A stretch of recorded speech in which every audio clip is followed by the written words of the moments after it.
It's not super tied to the restrictive aspect, but I think it's an interesting thing to think about from the standpoint of how I feel like a lot of people view friendships and a lot of people how they view what it should look like, what people should do. I feel this way about friendships, so if you don't, you obviously don't want to be my friend type of deal. But I think given that example, and y'all that are watching the episode, y'all did not hear this example, but essentially it was talking about using a grading system as an analogy for friends and how if you're talking about a large group of friends, I mean, let's just call it five or more, right? Like you're gonna have an A, a B, a C, a D, a F. Like just as an analogy for how the friends may be, however you want to measure what those grades mean. But you kind of need all the other grades for, the A or even the B, to matter.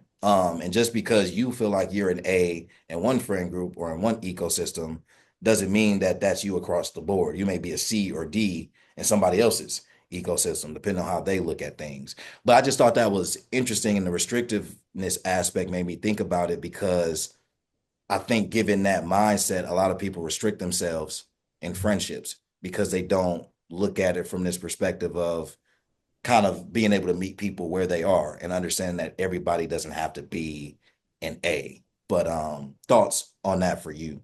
Not so much how the restrictiveness ties in, but just the grading system in general for friends. I mean, I think we need to start grading our friends. And I feel like people call each other friends sometimes without any critical thought into what that actually means. Maybe it's because y'all been friends for a long time. Y'all have known each other for a long time, let me say that. Or y'all have been around each other for a long time, or y'all been classmates. Classmates does not a friend make, okay? A classmate, that's a classmate. We are educational neighbors right now. So what you put into that, I think we do need to evaluate that. And if you evaluate, look at a grading system. I think I am A as a person, but I'm not an A to everybody. I don't even want to be an A. Let's be real, I'm a B. I'm a B plus at best. I mean, You now you got to get into if we're gonna really break down the grading system, it's like what's an A friend? Well, I mean, that's going to look different for Right. everybody. Yeah, Yeah. so, I mean, I don't. I don't even know off the top of my head what an A would look like for me, but I can tell you what an F is. And if you are at an F, we ain't gonna be there. Right. At D, that's given probation. C's get degrees. So at the base level, You should be a C. we got C's to each other, you know. Hey, how you doing? Don't wish me to hell. And I think we can probably get somewhere. B's and A's have a little more effort behind that. But I'm not about to exhaust myself trying to be an A friend to you because respectfully, I don't give a shit. Like, if you want to be friends with me, and I'll be friends back with you. But I'm not chasing nobody down. I'm not gonna lock you in the church and say, be my friend until you leave. Like, no, I'm not doing that. No, that's super real. And I think the ecosystem part of it is extremely important because like so me, like I have a let's just call it a vision. You know what I'm saying? I have a vision for what I want my friendships to look like. And if I consider myself to be the A, I feel like I've even fell victim to feeling like I want all my friends to be A's from the standpoint of how they treat the friendship, though. I Hmm. think I really struggle with understanding what it meant to meet people where they are without feeling like it was a personal dig if I had to meet them somewhere that didn't feel like we were in a territory, Right. but that's my ecosystem. Whereas I have my way of things and the way I think about things, and in somebody else's ecosystem, that very reason can make me a C because maybe it's not lax enough, or maybe it's not, whatever the case may be. So I think just being able to have that perspective and be open-minded to really understand differences. But also, like you said, if that base level of C is understanding that we we want to be in each other's lives as friends. There's Hmm. respect there that pushes us and allows us to hold the other accountable, be there when needed, um, provide whatever is needed, given the circumstance of the friendship. I think that just leaves room for the growth because you can have you can become friends. Like, there are best friends, out there, and they may not have always started at the A level. They may have started at the C level. You know what I'm saying? Some Mhm. people you do know from the sandbox. Y'all was A friends from the first hey. You know what I'm saying? Like that's cool. But it does differ across the board. And I think it becomes more necessary as you get older and make new friends because as adults, there's much more intention and energy behind actually incorporating somebody into your life cycle. Mhm. So, yeah, I think the grading system and everything like that should absolutely be implemented 100%. hmm And I think in that grading system, we got to grade ourselves. We keep asking the world of other people, and we don't know what the hell we doing. We don't know who the hell we supposed to be, you know? So like, grade yourself first, do a practice test, a little self-assessment, you know?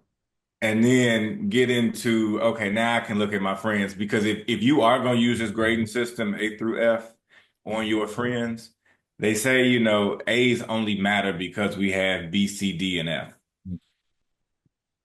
But that grading system is only going to be compared to you. So like, what's our, baseline of that? We saying this is how I want to operate. So now I'm going to use this as my like friendship rubric. You can't just go and just randomly evaluate all your friends and then it's not standardized in that way. You feel me? Yeah, I do. And the fact that you were able to complete that analogy just shows the type of educator you are. I think the more important question is, are you using the plus minus system in this grading system? I am. You're sick. I, But you I, know what? You know what? I think the plus minus system would be just as necessary because you have to be intentional, like, and you have to be specific. So in your self-assessment and in figuring out where you stand, I think it will come down to the plus minuses because you could have two really good friends, right? Mhm. One might be a B plus, one might be a B minus. Like it don't mean they not the same level or same tier of friend, but you might know that there's one you can rely on for more, for more serious things than the other. Don't mean they both ain't B's, but one's a B plus and one's a B minus. And that's cool. That's cool because you need them to balance out. Now you got two close homies and you a B. Y'all all good. yeah, because if I'm say I got a group of five friends, right? Yeah. And one of them has to be my emergency contact. But all of them are in the B category. How am I going to decipher which one to pick? I'm going to pick one of them because somebody is going to be a B plus. If I'm getting married and I'm gonna be at this big dumbass wedding party, but I only got one best man, right? Everybody's the A, but who's the A minus? I can just keep in the wedding party and just keep that A plus as my best man. Like everything is going. Sometimes there is just going to be one winner. We just need to understand that. Like life doesn't always have to be a competition, but I mean, obviously I'm coming from an education standpoint, so I think some of the best students didn't have straight A's, right? Maybe because that just came easy to them. And I'm not gonna fault you for you just being a good friend off rip, but I need to know once you get a C or you get in a situation where it's like, damn, I ain't studied for this friendship test. Now I got a D. You gonna keep that D or you gonna work to improve it? Like the best students have some improvement and understand how to navigate that. So yeah, how we dealing with this friendship and getting through hard times. Don't give me A's all the time. I feel like that's unrealistic. Yeah, that's super real. And I won't make this a soapbox, and I'll try to wrap it up here. But I think the same thing goes when you're looking at college applications and really any application for that matter. Like the straight A, like yeah, for some places, and I guess from a sense of just respecting the or acknowledging the accomplishment, straight A's is cool. But I think in terms of being well-rounded, like, if you have like the student with the 3.0 that has the extracurriculars and has all these other kind of like is it intent? Yeah, has all these other intangibles. Could look better or could end up being a more well-rounded candidate than the Mhm. person with straight A's. You know what I'm saying? So I completely agree that one, all A's or straight A's can be considered unrealistic, but also that the best students do come from having some type of adversity or having to prove some type of improvement. I think it's a great analogy, the way you used it in regards to like in the friendship test, are you gonna stay at this D level now that you got there? Or are you gonna work your way to get back to a B? Because some people do stay at that D level and they just like, well, we just this happened, we here, and that's it. And I don't really mind or I don't care to change it, but then you got people that want to change it. So yeah.